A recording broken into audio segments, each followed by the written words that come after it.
السلام عليك يا أبا عبد الله، السلام عليك يا ابن رسول الله۔ بسم اللہ الرحمن الرحیم۔ ماہ مبارک رمضان کے 21ویں دن کے روزے کی دعا۔ اللہم اجعل لی فیہ الی مرضاتک دلیلا ولا تجعل للشیطان فیہ علی سبیلا واجعل الجنة لی منزلا ومقیلا یا قاضی حوائج الطالبین۔ جو بھی اس دعا کی تلاوت کرے گا پروردگار عالم اس کی قبر کو منور فرمائے گا، اس کے چہرے کو سفید اور نورانی قرار دے گا، اور وہ پل صراط سے تیز بجلی کی طرح سے گزر جائے گا۔ 21ویں روزے کا ثواب اللہ کے رسول کی بارگاہ مقدس سے یوں بیان کیا گیا کہ پروردگار عالم تمہاری قبروں میں 1000 فرسخ تک وسعت عطا فرمائے گا، اور تم سے قبر کی تاریکی اور وحشت کو دور کرے گا، تمہاری قبور کو شہداء کی قبروں کی طرح قرار دے گا، اور تمہارے چہروں کو حضرت یوسف ابن یعقوب کے چہرے کی طرح خوبصورت قرار دے گا۔ ماہ مبارک رمضان کی 21ویں شب قدر۔ 3 شبہائے قدر بیان کی گئیں روایات کے اعتبار سے 19ویں، 21ویں اور 23ویں شب رمضان شب قدر۔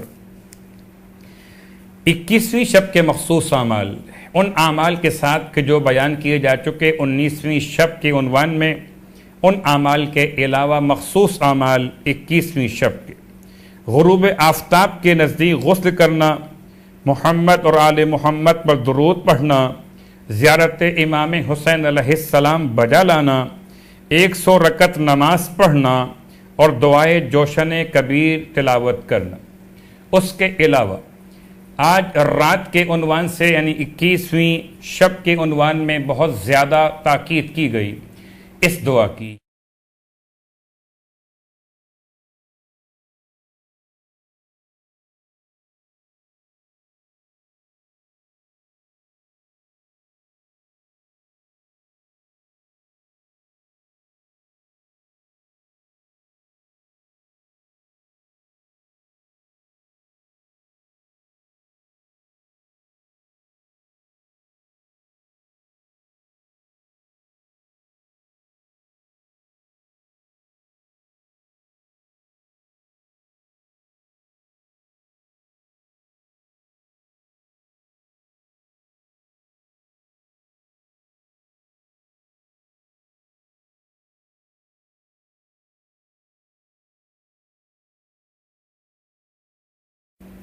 ماہ مبارک رمضان کی 21ویں شب شہادت مولائے متقیان قرار پائی۔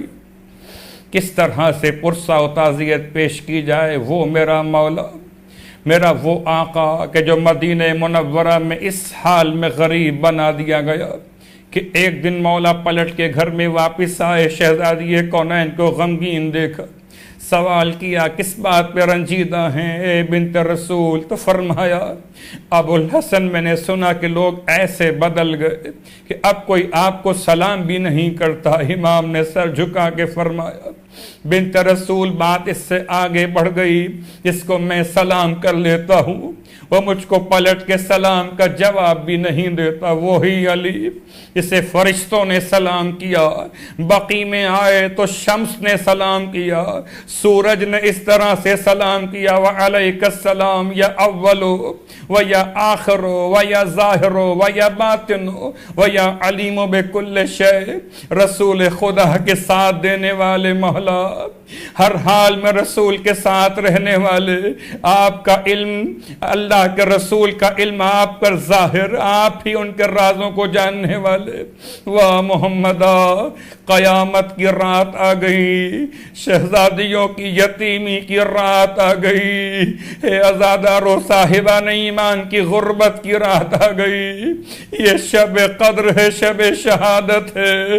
ایک طرف قرآن آ رہا ہے، ایک ایک طرف ناطق قرآن خدا کی بارگاہ میں پلٹ رہا ہے، میرا مولا وصیت کر رہا تھا، کبھی حسن کو سینے سے لگا کر روتے تھے، کبھی حسین کو سینے سے لگا کے روتے تھے۔ واہ محمدہ، 21 رمضان کی رات تمام ہوئی، اس وقت فجر طلوع ہوا، مولا کی آنکھیں بند ہوئی، جنازے کو لے کر چلے، بیویوں نے گریا و ماتم کیا۔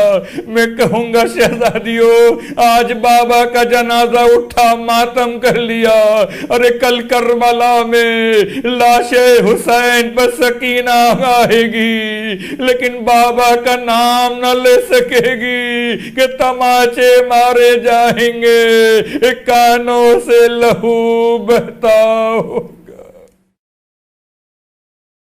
سورہ والناس، اگر کسی کو ہیضے کی بیماری ہو جائے، سورہ ناس کو لکھ کر پانی میں گھول کر یہ پانی سے پلایا جائے، اس کو شفا عطا ہو جائے گی۔ اگر کسی کی آنکھ پر موتیا کا مرض ہو گیا ہو تو سورہ ناس 14 مرتبہ دم کر اس کی آنکھ پر ہاتھ پھیر دیا جائے، اور یا پانی پر دم کر کے پلا دیا جائے، اور آنکھوں پر بھی پانی لگا دیا جائے، شفا عطا ہو جائے گی۔ اگر بچے مٹی کھاتے ہو تو سورہ ناس 3 دفعہ پڑھ کر پانی پر دم کر کے 3 دن یہ پانی پلائیں تو ان کی یہ عادت ختم ہو جائے گی۔ پروردگار سے التماس کہ خدا ہم کو ماہ مبارک رمضان کی دعا اور ماہ مبارک رمضان کے تلاوت قرآن کا شوق عطا فرمائے۔ والسلام علیکم ورحمۃ اللہ وبرکاتہ۔